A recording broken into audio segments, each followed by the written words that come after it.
Down south, hunting is more than a pastime. It's a tradition. Whether you're tucked into a pine thicket for whitetail or chasing hogs through the bottoms, Nosler Ammo offers the kind of reliable, knockdown power that earns respect season after season.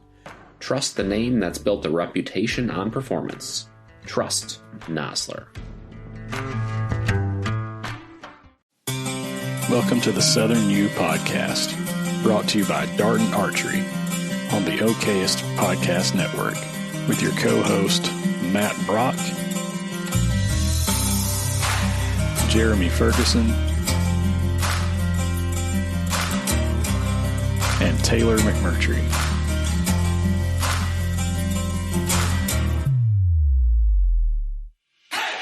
If you're looking for all things land-related in the Southeast, you came to the right place.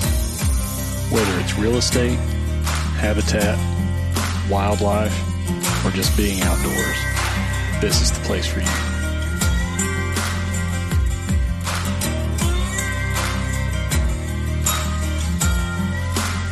Welcome to the Southern U.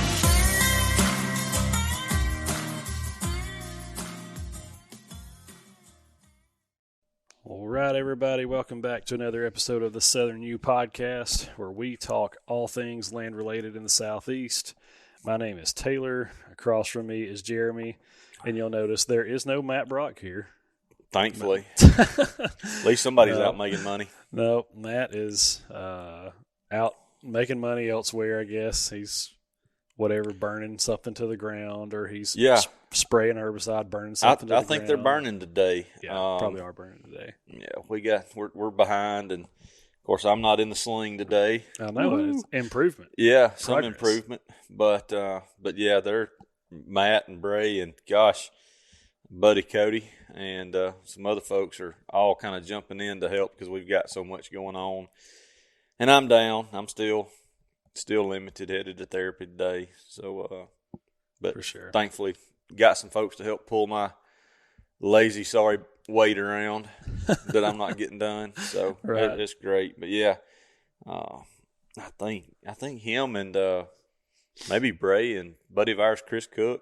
I think they're all down Tuscaloosa area burning today, I believe. Yep, they got lots of stuff to burn. I know whenever hunting season actually rolls around and some of that stuff slows down, they'll probably be happy. They'll probably be thankful that there's not quite as much to burn and quite as much to I don't see things slowing down much right now. Matt's gonna get in the woods though. Matt's gonna kill stuff. He's not gonna let opening day of bow season. Opening day of bow season. I'm here to tell you, Matt Brock's priorities shift greatly. From making money and all that, it shifts to I would probably have to throw.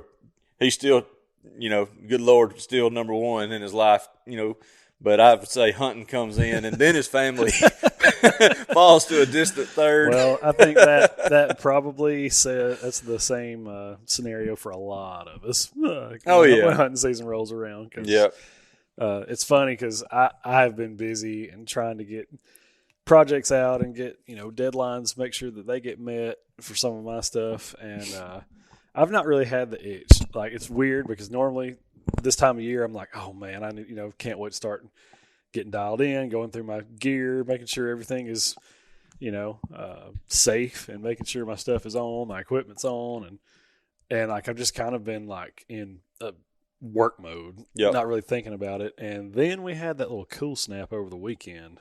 Oh man, it feels right. Oh man, now I'm chomping at the bit again now. Like, oh yeah, this is what it's normally like this time of year. So I'm hoping that if we get some cool weather closer to opening day, that translate into getting one on the ground. I think I've only killed a deer on opening day one time in my life. Oh really? Yep. I mean, granted, I hunt terrible places most of the time. Yeah. And maybe I'm just not very good, but I've only killed one on opening day once. I've never killed one on opening day in Alabama. Now, Tennessee, when we were hunting there, I did numerous times. So, but well, the old wing is keeping me down. Yeah, I just look at my bows over there in the corner and just like, oh man, Miss you. Yeah. It's probably good though. I mean, I spend most of my early fall in Kansas generally, and being that I can't do any hunting, I probably won't spend as much time there. I mean, obviously we'll be up there guiding and doing all that, but my wife's going to get to see me a little more this fall. Yeah, she's probably not mad about that. She's not. Normally, and look, neither am I. It's about time to slow down a little bit. Yeah, it's funny how you can either slow down or your body will make you slow down. Mm-hmm. You don't have a choice sometimes. Yep, I got the forced slow down. Yep, I know. I'm bad about because a lot of the stuff I do is, digital and video and stuff like that. I'm bad about working all day and then, kids get home from school, wife gets home from work, eat supper, hang out with them, whatever, and then when everybody goes to bed, fire the computer back up and start working again until whatever, 1 o'clock in the morning. And you do that for a few days in a row and it's okay. But you do that for a week or two in a row and it's your body's like, hey, you're going to go to sleep. Yeah. you're going to have to give this a break. And so it just is what it is. But anyways, before we jump into the actual topics, did want to let you guys know that we've got some stuff coming down the pipe here pretty soon, and I know we've been talking about this for a long time and feel like this big announcement we've been, waiting to share is never going to happen, but we're actually getting close, and we're excited about that. Please stay tuned. Please stick with us. I know it's kind of been a journey for all of us and probably more annoying for you than it is for us, but it's been frustrating for us too, just to try to we just want things to be done right and want it to work the way that we want it to work and look the way we want it to look. And part of that's my fault, but I think you guys are going to have something here in the next, hopefully, I don't know, I dare say a time, but hopefully 6-ish weeks, maybe, if we can get it all together. And if that happens, then we'll let you know. But needless to say, it's moving forward. It is, yeah, and more progress than we've seen in a while. So, before we jump into, did want to give a shout out to, with it being bow season coming up here soon, we give a shout out to Dart and Archery. We just got all of our new rigs. Sorry, Jeremy. Yeah. Got our new rigs in, and really excited about this year's, just from an equipment standpoint. It's not a whole lot different than what Darton had put out last year, but we were all very, very pleased with how our equipment performed last year. We all shot the Sequel 33, and I'm really glad that they didn't go away from that platform because it was a shooter. It was a pleasant shooting experience, nice draw cycle, back wall is great. Minimal vibration on the shot. So that'll be a bow that'll stay in my stable for a long time. Yeah, it's one of those things where bow. I don't mind selling a bow every now and then, but I don't know that I really want to get rid of that bow because I had success with it in Texas and Alabama, and I don't know. But yeah, this year's the 2025 version is the ST2. And it's got some built-in tuning features in the bow. One is for arrow flight, making sure that you get, perfectly, if you're shooting through paper, you'll get a bullet hole. You can make some really fine micro adjustments without having to press the bow, which is cool. Which is awesome. Oh yeah, really cool. The bow, a guy on TikTok tried to call me out. The bow does have shims. I didn't say it didn't have shims. It has shims, but you don't have to shim the cam most of the time because you're able to put these finite adjustments in their tuning system without having to press the bow. So yes, you can still shim the cams if you have to, but no, you don't normally have to do that. And they also have a built-in timing feature, which is really cool. Most of the time, if you guys are bow nerds like I am, you have to actually press your bow and put twist in your cables to get your timing right with a dual cam bow. Well, you don't have to do that here most of the time because there's a little set screw in this mechanism they have. It's called their perfect timing system. Loosen up the set screw, and then you can actually twist the cable with the little mechanism on the bow, and it without having to actually press it. And you can put a half, typically when you press a bow, you've got a half twist or a whole twist, and that's the only options you got. With this, you can do a eighth of a turn, you can do a quarter of a turn, a 32nd of a turn. You can actually dial it in, make it absolutely perfect. So that's really cool. And again, you don't have to press the bow to do it. So, and it's still the Sequel 33, same riser, same cam system. It's going to be smooth and it's going to be a shooter. So, and let's face it, for folks that want to argue with you, it's going to be Ford, Chevrolet, Dodge. Oh yeah, sure. Everybody's got their own preference. Yep. They're going to find something wrong with what you say. Yep, of course.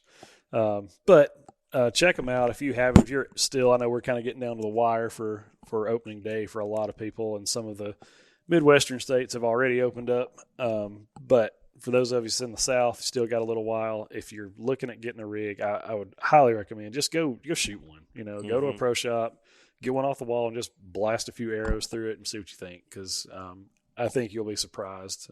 These guys have gained a lot of momentum in the last 2 years. I've been seeing them in some of the larger, more popular bow shops recently, in places that had never carried, darting equipment. Yep, for sure. And a couple buddies of mine that got big shops, they picked them up. There's a lot of moving and shaking in the archery world. Always is, but there's been some big changes last year or so. Yeah, absolutely. And once I get my rig fully set up, I'll do an in-depth video and just kind of like the features of the bow, and then also kind of why I'm shooting what I'm shooting, if you guys want to see that. And see kind of, if you look at my bows I've shot the last couple of years, probably might make you scratch your head a little bit because they don't look like the way that a lot of people outfit their bows, but there's a method to the madness. So we'll check it out. Well, go ahead and spill the beans. Are you one of those guys that feel like you got to shoot a deadgum tree trunk with a battle axe on the end of it, or are you moderate weight? No, it's moderate.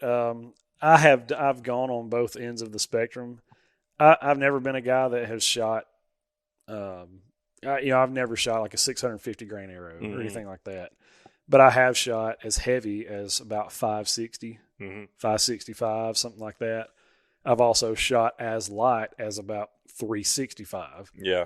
And have killed deer with all of them. I'll say the odds of me ever going that light ever again is probably over with. Right. I don't think I'll ever do that again because I'm notorious for hitting deer in the shoulder, like in the scapula, and I don't try to, I don't want to. It just kind of happens, and I've just noticed that going to a ultra sharp, like really really sharp one piece head, a tip, preferably a 2-blade, but it doesn't have to be, and going to something that's got not necessarily crazy weight, but just moderate FOC.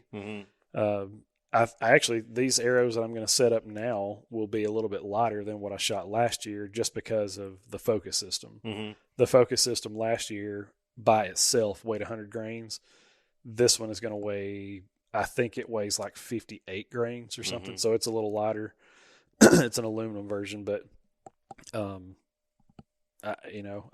last year I shot an arrow that weighed about 460 grains or so.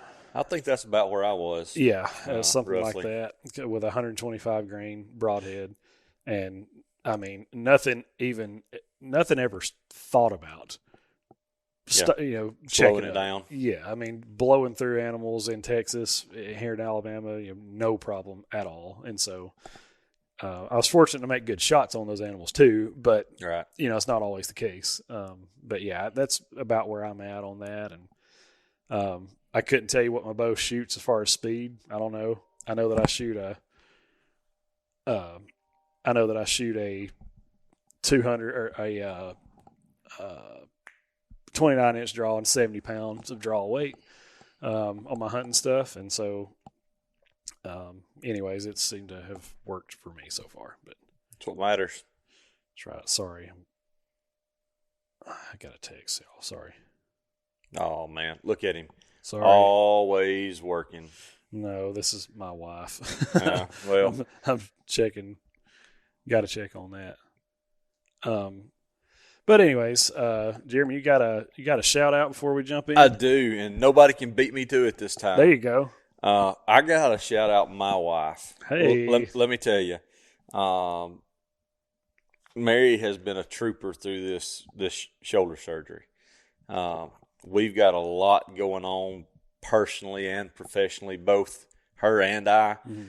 And it has been a trying time for me to be down as hard as I was for, maybe a week or so, and not able to get out, be self-sufficient. It was tough. And she has a heart of gold, apparently.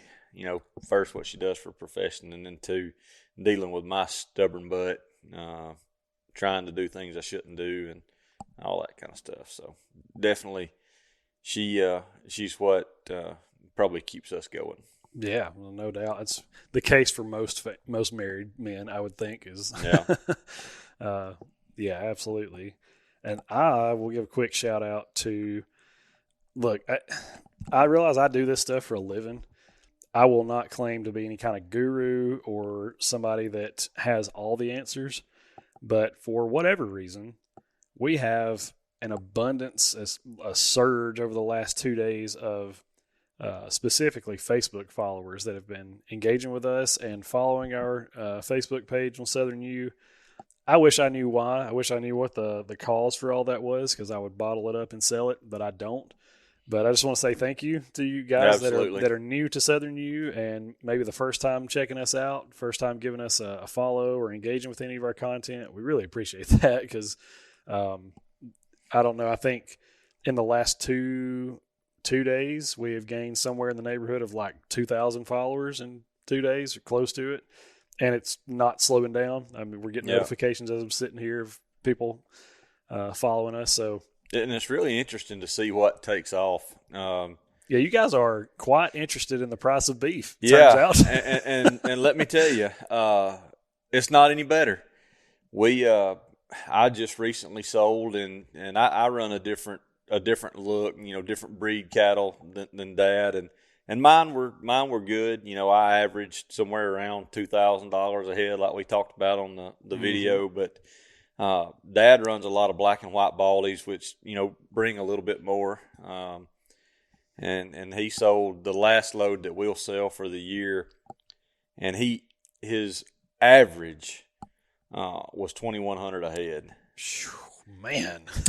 He sat through the sale, and what blows my mind is what and smaller weight calves, always tend to be a little higher, but 3-weight up to mid 3-weight calves, we're bringing right at $5 a friggin' pound.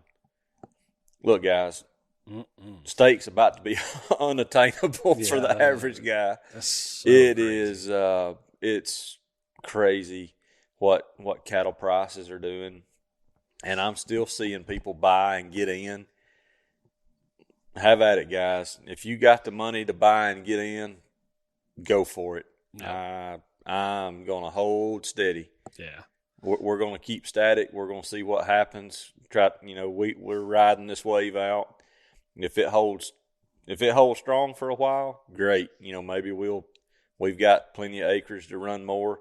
We may get in the stocker game if it stays steady, but I'm going to sit back this winter and just kind of see what happens. Yeah, I mean, at some point, the balloon's going to pop. I mean, I don't know when that happens. I don't have a clue. I'm not claiming I've got any kind of answers for that. Me but either. At some point, it's going to crash. And we're not big enough in the cattle industry to study the markets as closely as guys that make a living. Look, it started out as hobby farming for us, and it got a little bit bigger just simply because I bought a farm that was close by too, and we wanted to do things as close to right as we could. We don't work those farms like full-time farmers do. And so we realize that we're not going to produce the kind of results that they produce. But I sit back and look at all the things happening that I have some experience with.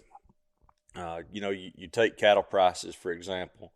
And then you look at production agriculture, what's going on with the soybean market. You know, the level of uncertainty just around the ag arena right now is troubling. Mm-hmm. Forestry, no different. The pine market is just, who knows? You know, mill closures all over the Southeast. I think there's been,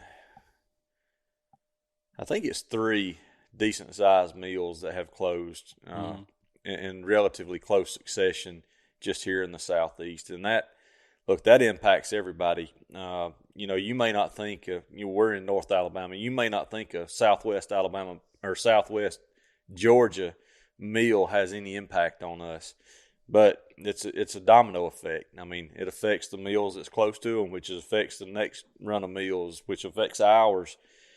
And I'm unsure of where we're headed in the forestry industry.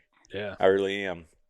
Especially up here where land holdings aren't really large, and we're primarily kind of rough hardwood. You know, we get into pine here in North Alabama in the flatter areas, but it's definitely uncertain where we're headed. I've told people, you know, my clients and loggers and foresters that we work really closely with, just the way I see it, I don't see it lasting. What the industry staying as it is. Mm-hmm. Not that it's going away, but it's going to have to go through a fundamental change for it to stay around and be as productive as it has been.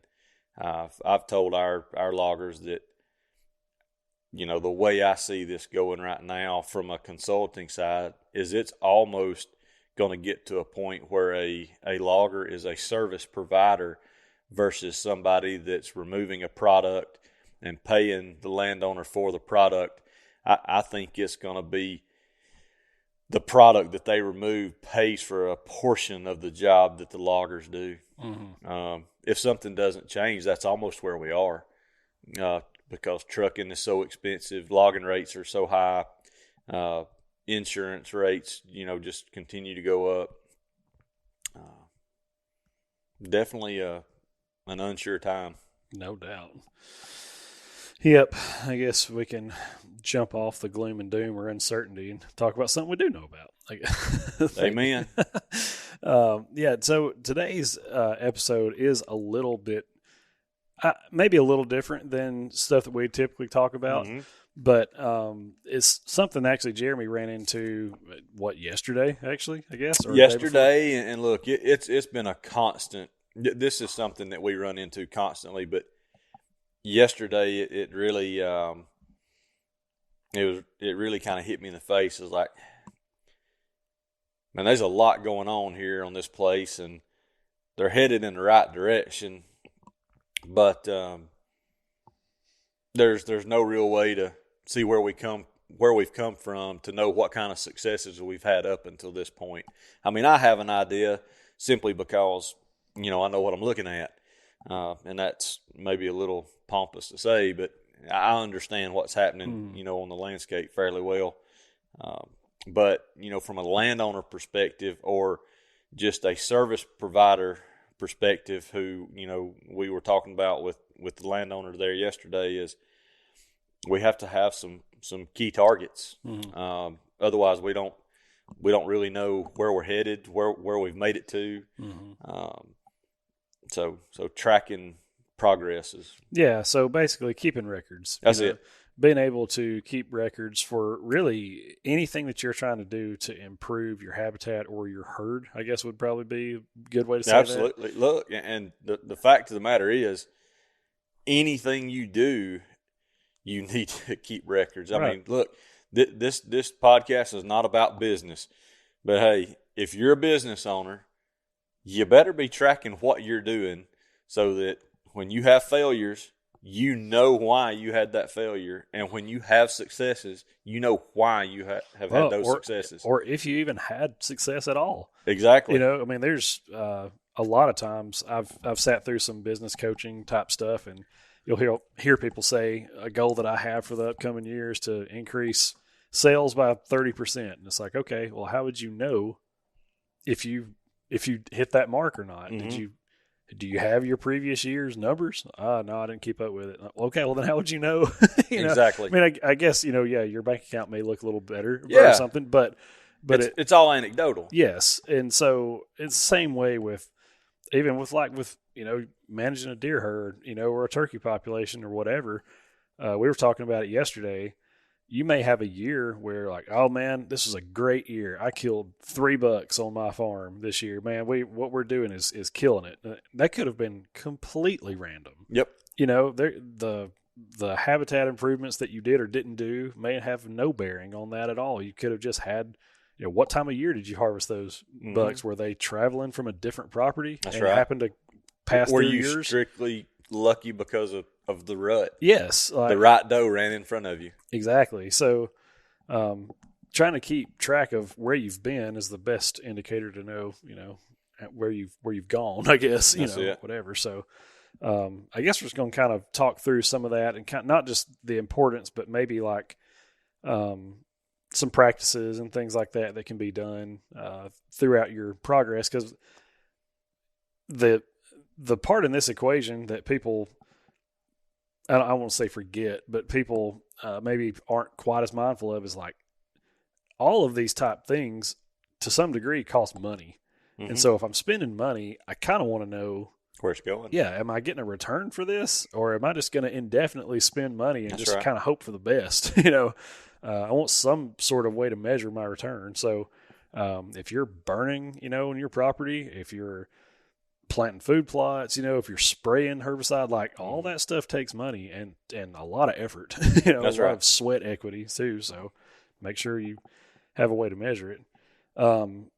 So I guess maybe let's just talk about like one that we have encountered, and even especially like going to Texas, about like supplemental feeding, those sort of things. I mean, there are people out there that will spend a dump truck load of money on supplemental feed and have no idea whether or not they've made a gain. Yeah. And so I guess could we talk about maybe just that? Just let's talk about feeding, supplemental feed type stuff. Yeah. Well, number one, and we talked about this yesterday, number one, supplemental feed should be consistent. Okay? So get that out of the way. If you're going to supplementally feed, do it consistently.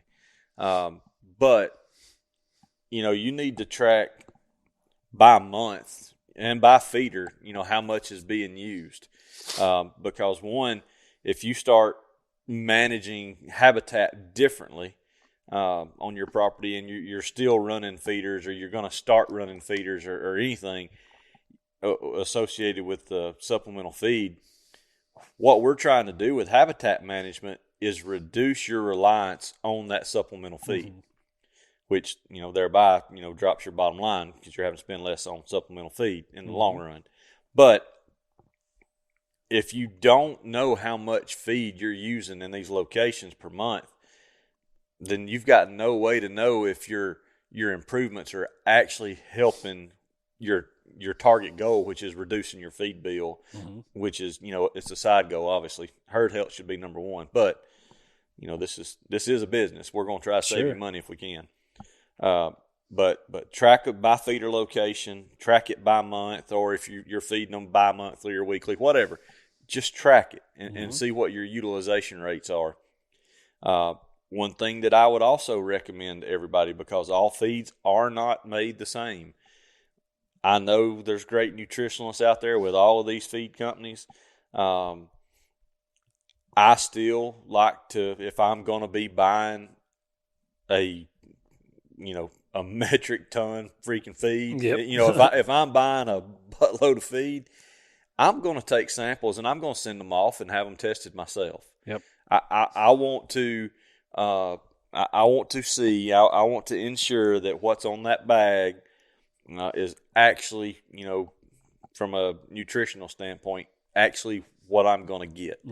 And then a lot of times you will see that these feeds are actually really close together, and I'm not going to get into the finer details, of the total digestible nutrients, acid, detergent, fiber, the whole nine, because we can go down a huge rabbit hole, and I'm not a nutritionalist, okay?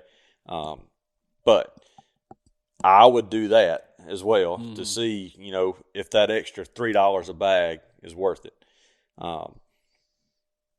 If I were swapping to a feed from one to another, I want to track my utilization rates.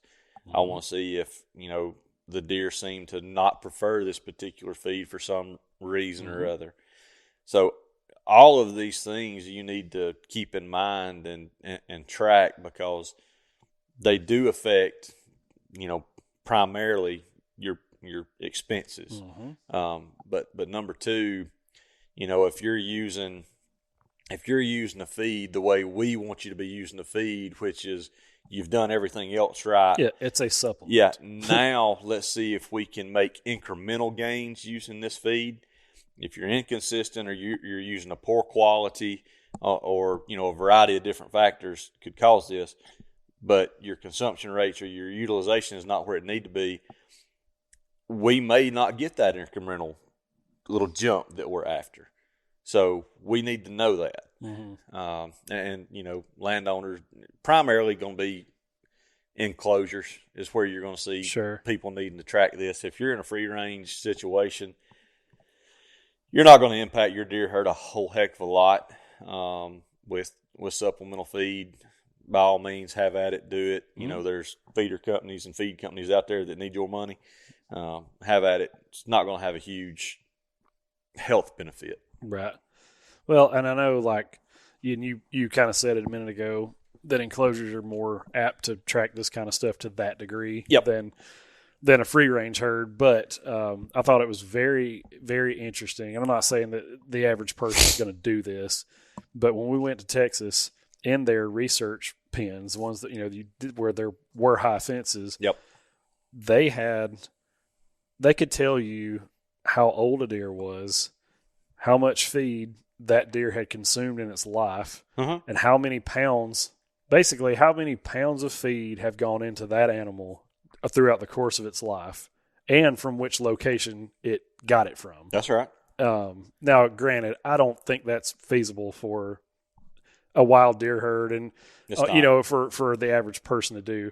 But they were able to go, that deer out there eats whatever, 3 pounds of, supplemental feed every day, and it gets it from that feeder on the north side of the property, whatever. Yeah. And they are able to recall and track, like, I know exactly how many dollars I've got in that deer. Yes. Right there. And that, all of that has come, from really the agriculture industry, cattle industry. These guys that are growing these calves out on feedlots, they know down to the dime what it takes to get those stockers, off the feedlot, or stockers onto the feedlot, and then off the feedlot to the market at what weight they want. Deer is such a business in Texas that's how far they've come there. Yep.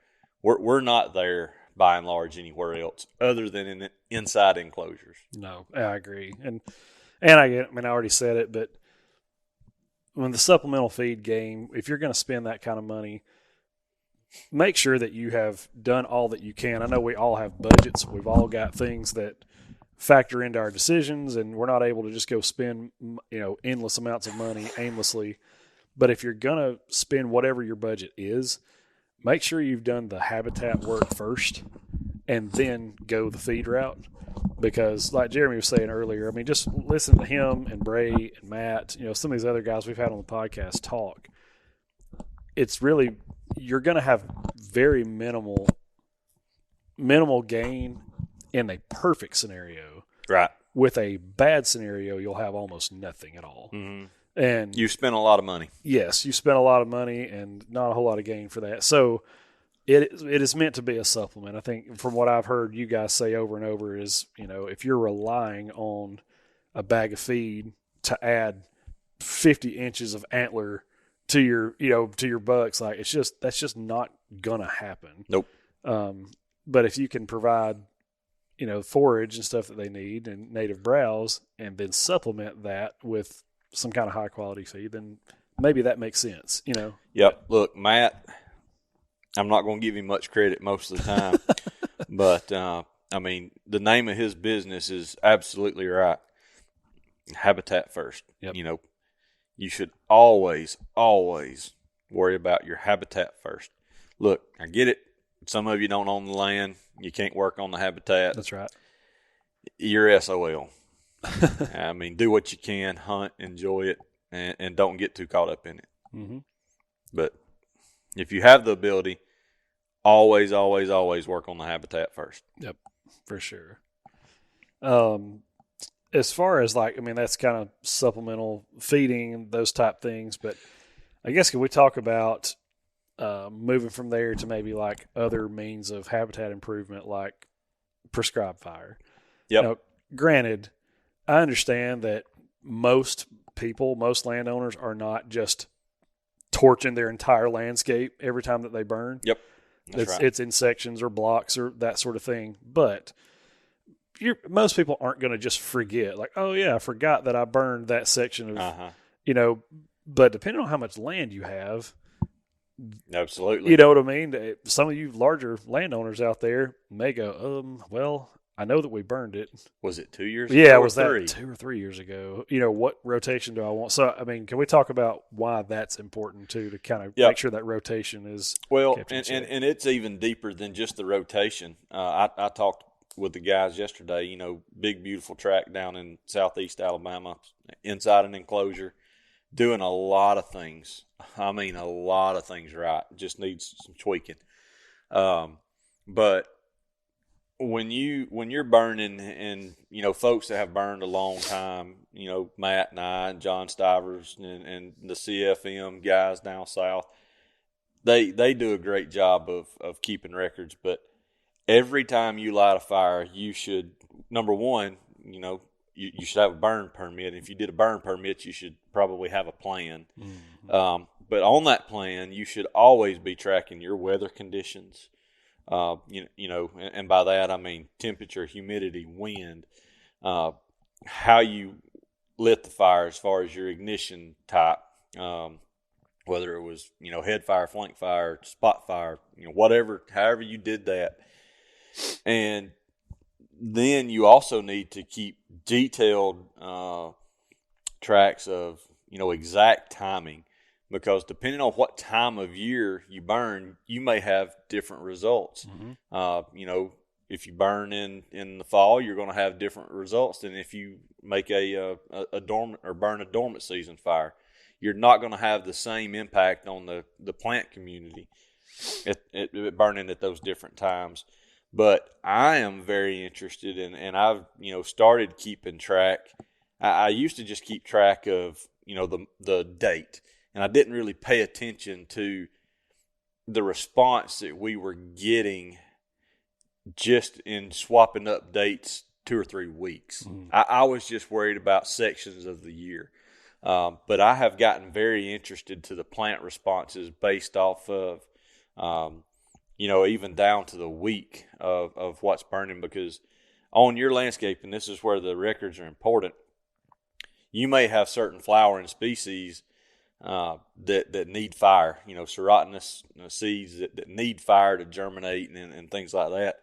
And they may be mature on your place at a little different time. Mm-hmm. So keeping sharp enough records to go out and go, okay, hey, just throwing one out there. The Coreopsis is blooming, at this particular time. We want to burn after that. Mm-hmm. Or, hey, we know this field's got Johnson grass and, it's generally seeding out, about this time. We want to get in there and we want to try to nuke that stuff before it puts a seed head on and get it off. Or, fescue, the same thing, late fall burn because we want to impact it so that we can spray it again, next spring to try to, mm-hmm. rid a pasture of fescue. All of these things are vital to know. And when you've gone in and done a lot of these management practices and then you run into a problem as a landowner and then you call somebody, like me or Matt or any of the various other folks out there and be like, look, I've been doing great, but I've kind of stalled and I don't know why. Mm-hmm. Well, we're going to have some decent ideas, but if we have a detailed account for what you've done for the last several years of of how you lit it, all the weather conditions you burned under as far as temperature, humidity, the whole nine. What was there when you burned as far as what fuel was there primarily. Just all of those details matter. Yeah. So it helps, us from a professional standpoint when somebody has reached, their plateau of what they know and can do on their own and they need to hire somebody else. We have the ability to go back and look through their records and go, aha, right here. This is what you need to change. You burned your longleaf just a little bit early or a little bit late, and that's why you're not seeing the response that you want to see, or you're seeing this response, which is a negative response. So it helps more so of telling you where you've come from and where you're headed, but a lot of times it helps you identify where you've stalled. Gotcha. Yeah, and I mean, I think something I really never thought about before is that you were talking about what species you would like to be there, and which ones you don't want to be there necessarily. And so if you're trying to remove something, you might want to burn it a certain time of year. If you're trying to promote the growth of something else, then you might want to burn it at a different time, whatever. And I don't know where you're headed with questions because you never tee us up, but same thing with chemical applications. Mm-hmm. There are great publications out there. There's tons of, good information on Facebook, podcasts, and a variety of things that are put out these days. But, vet your sources, trust but verify. But a lot of people, they think about privet control. That's a big one here in the Southeast. And there's, it's out there, but the average guy that's not consuming this information a lot doesn't know that you don't have to get out there and sweat your rear end off trying to treat privet in the fall. Matt's out there treating hardwoods, or has been the last few days with hack and squirt crews. It's the right time of year. Those trees are starting to pull everything down in the root, store for winter. This is the time you apply chemicals to those. Mm-hmm. It's going to have your greatest effect. Well, privet, look, you can do it now, but it's an evergreen. Mm-hmm. Why go out there and make your life tough and do things when it's hot, when there's still ticks and chiggers and the whole nine? Man, go treat that privet in December, January, February, whatever. It's evergreen. Yep. You can go out there and absolutely hammer privet when everything else is dormant. You can be liberal with your herbicide, really, really soak those things down, and you're not going to negatively impact your surrounding vegetation. Right. So, and I talked about the fescue a while ago. You want to treat fescue late in the fall and then again early in the spring. But fescue's tough, but generally 2 or 3 hits, and we use disc and fire and herbicide all, with fescue. But using any of those methods at the right timing, you will be very, very successful quickly. Mm-hmm. Man, you go out there and try to get rid of fescue in the summertime, not going to happen. Right. It's just not going to happen. You're not going to have a great impact. Or you're going to have to treat it multiple times versus hitting it when it's at the state that it's, most optimal, right, for success. Yeah, well, I mean, it's like anything else. If you spend enough money, you can do it whenever you want to. Yeah. You know what I mean? That's if you right. want to treat it 4 or 5 times during the summer or something like that, I mean, you can, but it's probably unnecessary. Right. So, most of us have budgets and we want to try to operate inside of those. That's right. Those type things. With, I guess, kind of that same thought there, let's talk a little bit about moving over maybe from fire and, herbicides and stuff. Let's talk about like planting and food plots and those sort of things. If that's something that most people are. This is a big one because this is something almost every private land hunter does.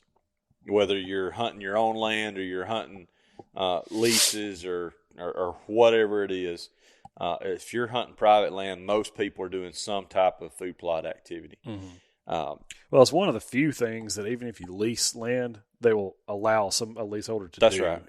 Most people are not going to say, like, no, you can't come in here and spray a bunch of herbicide, or you can't go clear out, cut timber off my property, or you know what I mean, stuff like that. But hey, can I plant a food plot? Like, oh, yeah, sure, yeah. I'll let you do that. Yeah, food plots. The reason it's so important is to me are these guys that are doing a lot of this are not your huge landowner. Your big landowners, they can handle some setbacks monetarily, over hunting season. But the average weekend warrior, limited time, limited resources, sure, generally. So why would you not track when you've had failures and when you've had successes? A big thing is that I see in the South. I'm not talking about you Midwesterners or Northerners. I think you guys are already planting, which have at it. But we have a ton of people that will. I mean, even down into the deep South, South Alabama, South Georgia, they'll start planting around Labor Day. Well, if they've got half a skill on a computer, you can get on there and check, and on average, this part of the country's driest month is October. Mm-hmm. So why in the world are you going to go out and establish a green field, take the time that you really don't have, take the resources that are very, very limited, and put seed, fertilize, lime, whatever in the ground, knowing that the upcoming month is our driest month? Right. Also, we're battling armyworms this time of year. Generally, not everybody's going to have armyworms, but you're going to end up seeing generally a couple hatches of armyworms a year. Those are risks that are, to me, not worth taking. Now, us deep South guys, a lot of folks work, offshore and things like that, and look, they're gone for weeks and weeks at a time. I get it. If it's the only time you can do it, okay, maybe it's worth the risk. But I don't understand why you would want to have the ability to go out and look these things up. You don't even have to keep the record yourself. Everybody else is doing it for you on weather and armyworms. All you got to do is look. Mm-hmm. I don't understand putting your own back up against the wall close to a failure. But get off of that soapbox into the soil samples. It's the number one thing you should be doing. Mm-hmm. Take your dadgum soil samples. All soil samples are not the same. Get a good one. You can use the basic ones to kind of see where you are kind of in a fairly narrow scope, and then maybe get some stuff ordered. Say you're going to need some lime based off of these little cheap at-home tests you can do. Just say you're deficient. So prepare yourself for that, but still send the soil sample off and get exacts. But track that year over year. You need to see whether or not your buffer pHs or your base saturations are improving. If they're not, you've got something going on, or you're doing something improperly. You've got folks like Al at Vitalize, you got Jody at Whitetail Institute, you got folks at Waters Lab, Waypoint Analytical, Auburn University, your state ag university's got all these resources that can help you, but they can't if you can't tell them where you started, right, and where you are now and how you got there. Mm-hmm. You've got to give these folks some idea of how you got to where you are for them to really help you. Right. Well, I mean, establishing a baseline for anything, it doesn't matter what it is, knowing a baseline of or, whatever. This is the first year I had this property. Yep. Okay, well, I didn't do anything once I got here, but I just took a soil sample. This is the first year I've had access to it. And now from here on out, I know where we started at least. Yes. And that's a huge part of the equation when you're trying to figure this stuff out and, not knowing was this the result of somebody before you adding the wrong, stuff like to your soil? Like, was that like I know you guys talk about it a lot of times, buying the triple 13, just call it a day, just throw it out there, and maybe that'll help. And I don't know, maybe it does, maybe it don't. And look, the fact is, it could be better than nothing, but it might not be. Right. You may be your soil may be way overloaded in something that you just added more to, right, that's going to cause you a little bit of a problem. You need to know your basics so that you have a stepping stone or a platform to start from. Yeah. And then tracking that. But, me, if I'm going to be out like what we do for planting clients, we do soil samples every year. I take them the same time every year. I track I don't track it by the pound. We're tracking by the units of actual fertilizer that's going down. It's just, better way to do it, in my opinion. And we're going to track every change that we've had in base saturation, whether our CEC is changing, whether our buffer pH is changing. We're gonna track all that so that we know exactly where we stand. And a reason for that is like this year on the project that everybody's seen us work on here close to home, the Cedar Mountain project. We had a total crop failure, but I know why. And it got nothing to do with the soil. They got too daggum many deer. Yeah. And look, you can go out there and look, it's easy with your eyes to see that, hey, all these beans are nipped off. But you don't know at what level those beans were performing. Were they stunted? Were they slow? What was happening that may have allowed these deer to overgraze, overbrowse these particular plants. Right. Well, based off of our soil samples, we got things right. I mean, we're in that narrow scope I could almost say this is perfect. Yeah. It's not, but we're real close. Yeah, close as we get. Yes. And we got wiped out. And that's even with great habitat. So, there's a lot of deer numbers. And, of course, I think I posted videos. A lot of turkey numbers, too. Mm-hmm. So, turkeys really wearing out our seed as they were going in the ground. I mean, I took video of several longbeards as I'm drilling beans. Literally could take, a cattle prod or a dang stick, open the door on the cab of the tractor and whack a turkey in the head as they're scratching my beans up as I'm putting them down. I'm like, yeah, I love turkeys, but dang, y'all are a problem right now for me. But yeah, so tracking that so that you can be able to confirm the anecdotal evidence that you're seeing is key, especially if you're doing something from a professional standpoint. And, if hunters, these clubs, if you will treat it as a kind of a side profession and really keep tabs on your dollars, you can save money. Well, and I was going to say that when you said professional, because like, for example, what I do for a living a lot is I run digital ads for my clients. Mm-hmm. Well, if I want to continue working for that client, I'd better show my worth.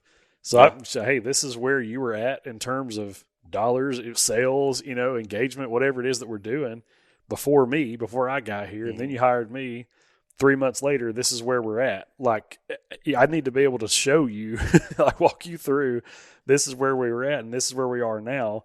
Yes, I'm worth the money. I'm worth spending the money on. And, with I don't know how many biologists or land managers listen to our podcast, but if that's you, it's the same deal. You're literally taking these records to show your clients, I'm worth the price tag. That's right. It's worth spending the money on this supplemental feed, or it's worth spending the money to plant this or pull samples or whatever it is that you're doing. As long as you can show people that it's worth it. Well, I was on the food plot side. I don't. These are not the same, but buddy of mine, Hunter Bryant, down in Bessemer part of the world. He's a turf guy and does a lot of food plots for folks and seed, fertilize, whole nine. Just But I was talking to him about some of this food plot, and I just call it grass stuff. And we were going through it and talking about tracking some of this stuff. And he's like, yeah, I can justify my rates based off of what I can tell these folks we're doing, what's working, what's not. He's like, if I go up and send a bill to folks and it's gone up 10%, and they call me up and say, man, why is my bill 10% higher? What's going on? And if he's like, if I respond, well, I just thought I would try some things, that's not going to fly. No. But when you answer with, well, your zoysia had some type of nematode, and we had to treat it this date and this date and this date.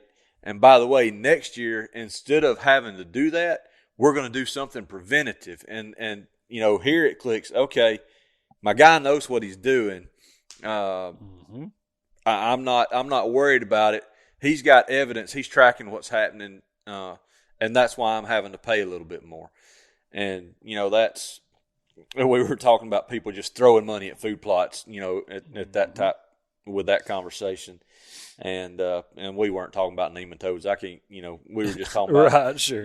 Records and all that. But it was something along the lines of some of the stuff he was spraying. I can't remember. Look, I've slept since we had that conversation 2 years ago, and but that's the type of conversation that jumps in my mind. And like riding around on some of these properties, you'll look at like a beautiful timber stand, and it'll be just almost immaculate on some of these places, and you're like, all right, well, how'd you get here? And they're like, oh, we just thinned timber and burned it. Okay, when? Did you have to apply a herbicide? Well, I think we did, but I don't remember. It's like, man, if you want to emulate this, if you want to do this again, we need another recipe. We need that recipe. Right. Let's follow it. Yep. And, sometimes you just don't have it. They're like, hey, I just wanted to try something different. Well, my gosh, that's the best time. You want to try something different, write that down, because if it's a huge success, we want to repeat it. Yep. Right. So it's just one of those things. I think the number one failure from both professionals in this industry and landowners and hunters, all wrapped up into one, is they don't take proper records. They don't take good notes. Yep. And look, from the hunting aspect, I'm the same way. I don't get that serious into it. It's just for fun for me. Brock, I promise you, he's got a notebook. And all these deer, all these bucks that he's killing, and that's why he's successful. He knows which tree he was in, on what date, what the wind was, what the temperature was. He's probably tracking barometric pressure. But look, these guys that are uber successful are doing all these things. There's a reason. Look, I'm that way from a professional standpoint. I am not that way from a hunter standpoint. Right. And I know that's why I'm not as successful as some of these other guys.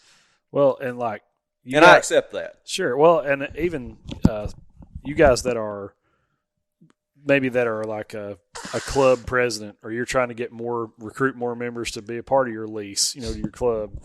I can just tell you from personal experience, when somebody says, hey, got some spots we need to fill, you're like, okay, cool. Where are you located? And you get all that information. Okay, how much does it cost per year? What are the dues? And they hit you with a number that's astronomical. Because, by the way, that stuff's has gotten crazy, and it's going to continue to get worse. But when that stuff happens, it's like, okay, now explain to me why does it cost this much? Uh-huh. And they go, it's just what it costs. Like, no, like, hold up now. Like, does that go to food plots? Yeah. How much are we spending to this is going to food plots? What are we doing with the road system? What are our harvest regulations? What kind of quality of deer are we taking every year? Can my family hunt here? Just all those type things.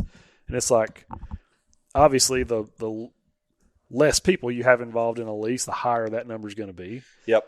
Which is fine, but that means lower pressure and all that type stuff. But there's just a whole lot of things where it's like, hold up, man, you're hitting me with a huge number. Yep. And I just kind of need to know before I jump in here, why is it so expensive? And if they can't tell you, it's like, it's kind of a turnoff. Yes. And some of these clubs are just doing it because others are. Mm-hmm. They see other folks demanding this kind of money and they go, okay, well, we're going to do the same thing. Our lease went up 10 cents an acre. We're going to charge $500 more because that club's getting $500 more. That's not a good answer. No. There are 2 or 3 guys that, from a club standpoint, that I have seen that I would be willing to pay the kind of money that they're asking. Buddy down south, Danny Drinkard and his bunch, and Mark Brenner had one up around Birmingham for a lot of years. But Dennis Wilburn, I think, had one over in Coleman. But here's the deal. Yep. You paid a big fee. Mm-hmm. You did. But what you got for that big fee was, I'm planting all the food plots. Here's the mixes that's going out. We put generally this much fertilizer out on an annual basis. We feed this many tons a year. We put out this amount of herbicide on these clover fields per year because we've got to keep them in good shape. Yeah. Yeah. We have to have generally on average X number of loads of gravel because, we blow our roads out in the wintertime. Mm-hmm. We have to pay this for fire lanes or they have you just a laundry list of where that money goes. And at that point, you can look at it and go, okay, these guys are taking care of the property. I am getting what I'm paying for. Yep. When you walk into a place and it's like $2,500, $3,000, and it's like, take off.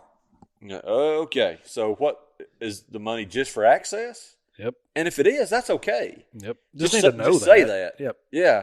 But these places that are exorbitant amounts of money, or above average, exorbitant maybe, Sure. It is to a lot of people. Mm-hmm. There's a lot of people that can't fathom paying $5,000, $7,000, $8,000 a year to hunt. There's a lot of people that don't bat an eye at it. Okay. Oh, yeah. But when you get into those numbers, you want to know what you're paying for. That's right. I mean, it's almost like going on an outfitted hunt. Yeah, absolutely. Call an outfitter up and go, yeah, man, how much your hunts? Oh, well, they're $6,000 for 5 days. Okay. What kind of success rate do you have? I don't know. Yeah, we kill 8 or 10 a year. Okay. Out of how many hunters? Yep. Out of how many acres? How many? Uh-huh. What weapons? Yep. What are they? A lot of people, they're just going to be fixated on how big the deer is. But that's another question is, man, what's your average buck on an annual basis? I don't care about last year. On an annual basis, what's your average? Yep. But then what's your top end, bottom end? That's right. Detailed. If you're going to be giving good, hard-earned money, the devil's in the details. That's right. No doubt. Well, man, I think we covered everything that I had. I don't know if there's anything you want to add to that, Jeremy. Well, I do. I want to get into the deer record side of things. Well, yeah, harvest records. That's true. Yeah, I mean, talking about what that is something that, look, guys, it's painful.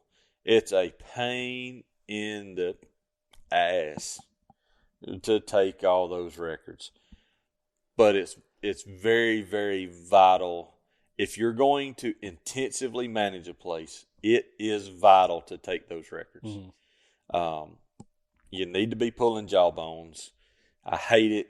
It's terrible. It is terrible. But I would be, and I would primarily be focused on your bucks with jawbones. If I were doing it, pull them all, just so that you know what kind of harvest you're getting. Once you get to a level that you are super familiar with that property, that becomes less necessary. If, some of these properties these guys are intimately familiar with, they know the bucks by picture. When that deer comes in and go, okay, that's that 4-year-old that was over here on King Mountain, Okay, I got it. If you're that in tune with what's going on in your place, not that necessary to track that particular record. But weight, some basic antler measurements, and by basic, I ask all of my clients to measure their circumferences, measure their beam lengths, and measure, or not measure, but give us a number of points. Number of points is very, very much something that's not necessary, but I do want beam length, and I do want the circumference. Right. Sorry. I want body weights. I don't care if it's live weight or dressed weight. You can do both if you want to. One thing that most people are missing is metrics that are coming from the females, the does. Mm-hmm.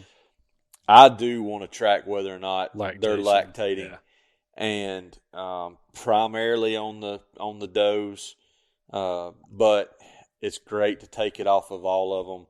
Is on some, on properties that are being intensively managed, I want some type of concrete metric to try to track herd health along with what we're doing with the habitat. And the way I prefer to do that is kidney fat index. Yep.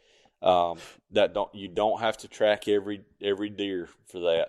What I try to do is on our properties, I like taking kidney fat indices at the end of the season where you've had, for your does, you've already had that lactation and birth stress.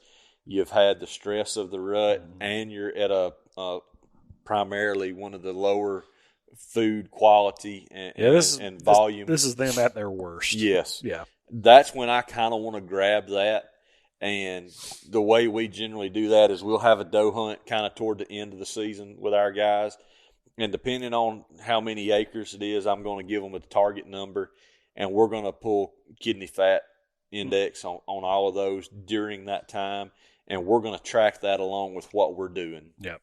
And all we are doing is trying to have a finite metric that we can see body condition based off of what we're doing across the landscape. Right. And what we hope to see is as we improve the habitat, and maybe this goes back to supplemental feeding, or maybe we've got the habitat, where we know we're pushing against our deer density, that we know we're kind of at that breaking point of maybe don't need to go any higher. Uh-huh. Well, over a couple of years, our kidney fat indices are going to tell us that. Yeah. If we see a drop, we know we're hitting that hard line. Maybe we need to add feed to the equation, or we need to back our deer numbers down. Right. So that is something that's concrete we can look at.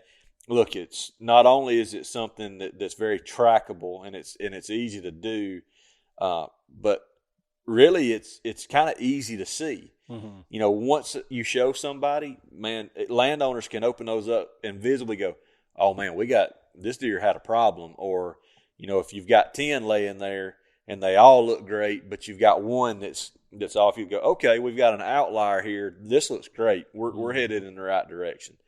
So that's a big one that I like to track. And then one thing that hunting clubs don't do that I think they should do is, I think personally every member should be taking a deer sighting log. Mm-hmm. The problem with that becomes hunters are their own worst enemy. They're jealous or needy or lazy, whichever one you want to pick. Right. There's going to be some hunters that'll be like, man, old Jim Bob over there, he's been seeing deer down there at box 19. I'm going to go down there. That's... Or the opposite. Man, we ain't seeing any deer around here. We're killing too many. We're going to have to back our harvest records up. This is not. We can't shoot as many does. We can't. This is crazy. And they've never seen an oak tree in the woods. They just sat on a green field. Yeah, and it's like, man, go hunt somewhere else. That you know what I mean. Like the rest of us are seeing deer. Yep. Maybe you're not. And, yep. But yeah, that is a problem because, like most clubs, you get people from all walks of life, which is awesome. But you get a lot of, there may be this demographic of guys that's retired. and they spend a lot more time in the woods than That's the rest right. of them do. And generally speaking, those guys see more deer because they're in the woods more. That's right. Then there's other people who are weekend warriors and have jobs and families and stuff, and they may not see as many deer or may not be as seasoned, may not, just not be as good a hunter or That's whatever. right. And man, I can't see a deer, and so-and-so's down here hunting all the time and blowing places out. Maybe you just stink and all the deer are downwind of you. Yes, absolutely. Who knows? Yep. But yes, that's a big one that I think gets clubs in a lot of trouble. And look, I know they just don't want the added headache of doing that, but what I have recommended to people, and we say it on here time and time again, the only successful clubs long term that don't have constant turnover are dictatorships. Mm-hmm. And if you're doing that, this will work fine. You can buy just a little notebook, and every hunter takes a logbook. They keep it themselves. They don't share it with the other hunters. And at the end of the season, you hand it to the dictator. It doesn't have any information other than what you saw based off of, buck or doe and what location. Doesn't have anybody's name in it. Doesn't have anything. If you've got a dictatorship and you can do that and your group is honest, you're going to have a real good idea of what's going on your property. Mm-hmm. The problem is most guys don't want to be honest about what they're seeing. Yep. No. Because they have the protection attitude of, well, I want to protect my spot, or I've got this goal and I want to see more deer, and I'm going to fudge my numbers. Look, you're never going to have a successful club if you've got those members in there, and unfortunately, a lot of them do. A lot of clubs do. But if you've got the rare club that's got a dictator, and you've got a group that is honest with everybody, mm-hmm. you can do this. You can track this stuff, and you can improve your hunting. Well, and it's also like when money gets involved, it kind of changes the game too. Like there's people that hunt public land that are somewhat protective over their spots, but they know at the end of the day, this isn't mine. Somebody else gets in here. I mean, it just is what it is. But when I've paid a considerable amount of money to hunt this place, yep. then I put my stand up, or I've got my ground blind or my whatever. I've put the work in, and this is something I've paid for. That's when people get stingy and go, "Oh, well, I'm not telling you anything," because I've spent a lot of money here, and I feel like I should have the right to hunt my own stuff, And that's right. I mean, and what's the crazy thing about that opinion? The guy next to you spent the same daggum amount of money. That's right. He got the same crap hanging out there in the woods, and you're probably looking at another person in that club the exact same way you're looking at him. Right. Yep. It's just a big vicious circle. Yep. Yep. And a lot of that, I mean, I'm just, hell, it's just being greedy, being stingy. Yep. It is what it is. Look, it's in our nature to be that way. Mm-hmm. We are fallen creations. We all have that desire to, be a little better than the next guy. Well, it's just all about me. Yes. So the sooner you kind of figure that out in your hunting career, the better off you're going to be. Mm-hmm. And the more you can surround yourself with guys that's not like that, the happier hunts you're going to have. Well, and I think, fighting against that too. Like, shout out to Parker McDonald. He just put out a video about a week ago. I guess September the 1st. And the title of it's just a deer. It's the name of, you know what I mean? Hey, look, man. At the end of the day, what we are bickering over and squabbling about, like, it's a deer. Strange looking goat. Yep. I mean, it's not worth. Even Matt's talked about that before. It's not worth ruining relationships and stuff like that. It's a deer. That's right. Well, and a perfect example. This weekend I was at Dr. Kane's dove hunt. Mm-hmm. That we always help with, and got a giant sign, whatever, I think 5th annual Kane Farms dove hunt. And the tagline below that says, "It's not about the birds." Yep. It's not.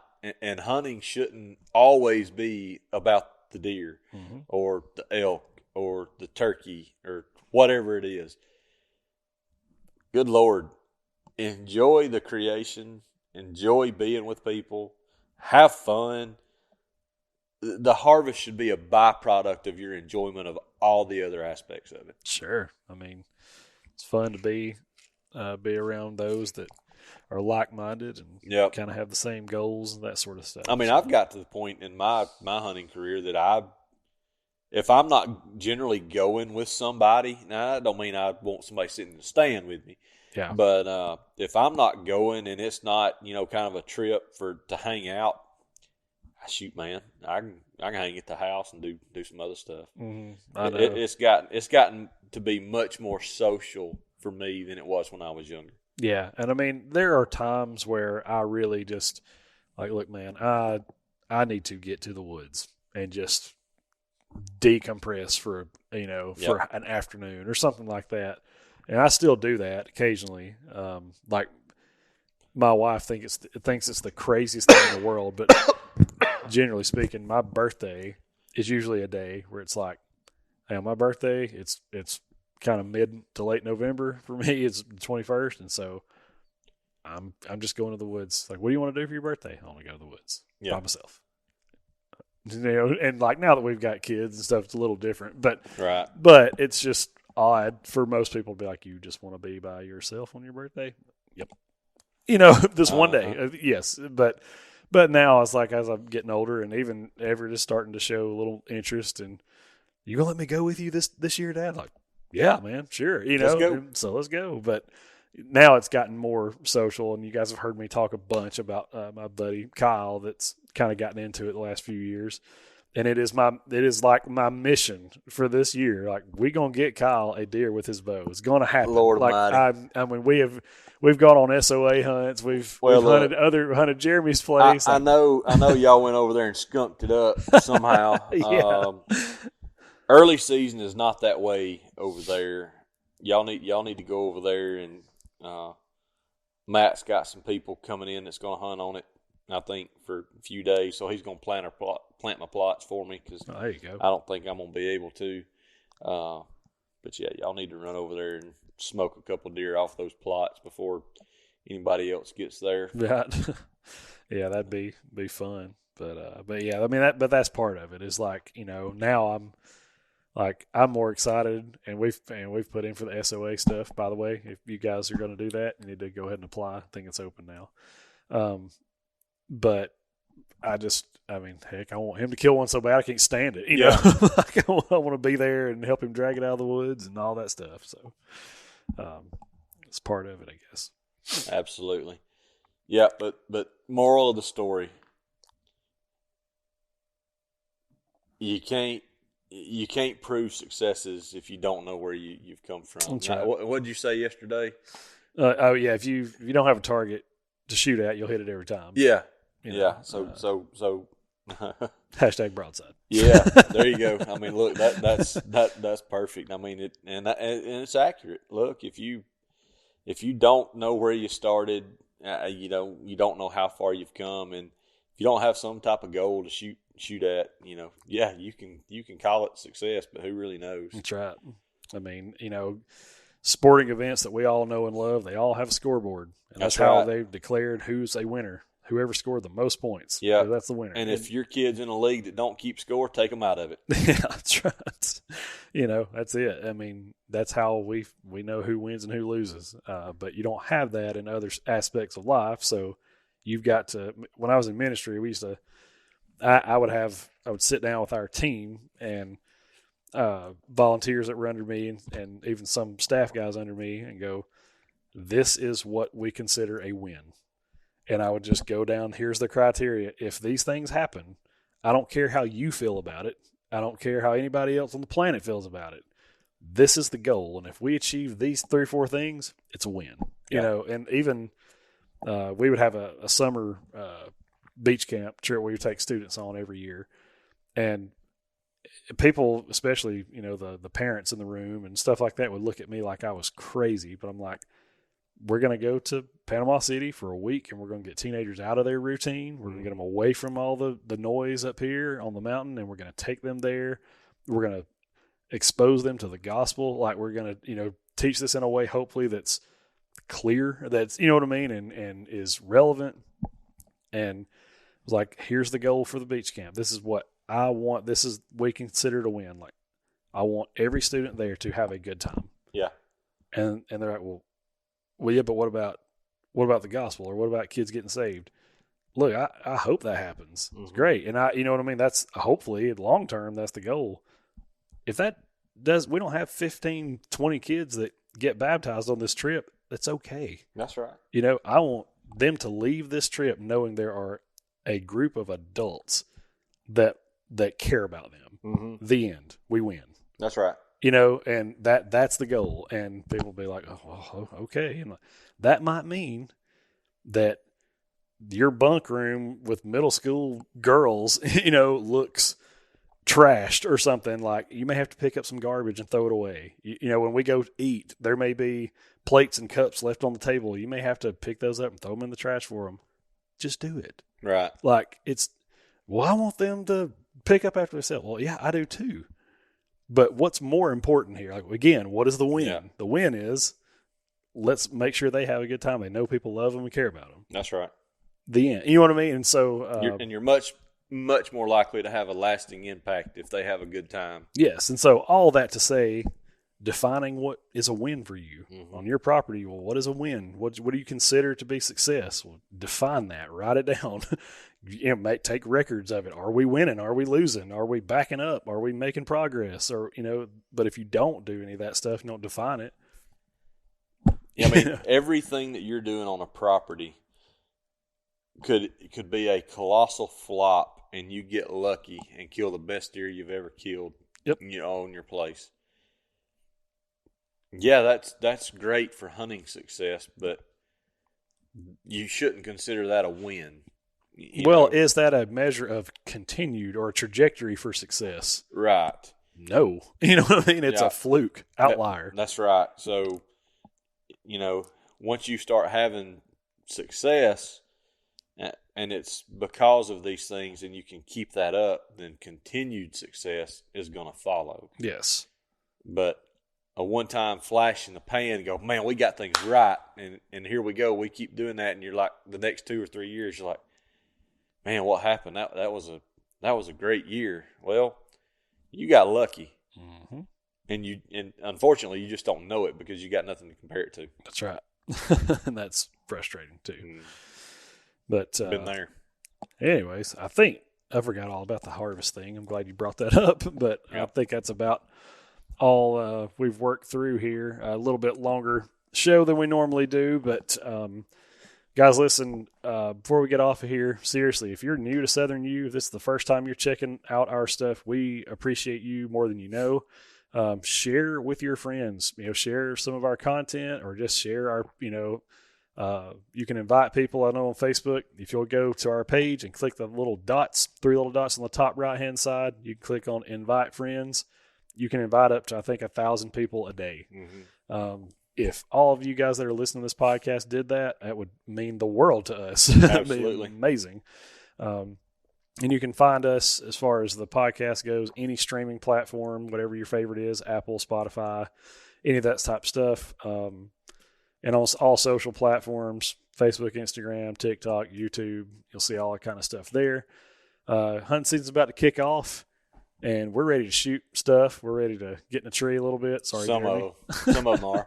And we're also ready to kind of pull the curtain off of a project we've been working on for a while. So stay tuned. And y'all follow along with Matt. He's the one out in the field right now for the most part. And Bray helping along with several of our other subcontractors. But kind of on that note, if you're looking for these professional services, burning, wildlife management, forestry, drone operators. I mean, heck, real estate. We're mostly all real estate agents, except me, except Taylor.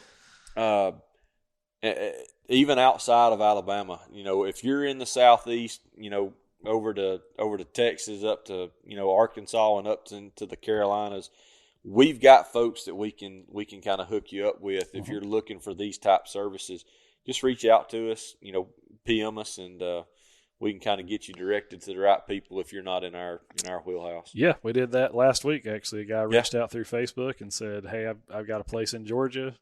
Really want to know. I've listened to the podcast and know that I need to do something different to my property to kind of make it all it can be. Do you have anybody to recommend? Like, we sure do. So we got him hooked up, and hopefully he'll share some results with us pretty soon.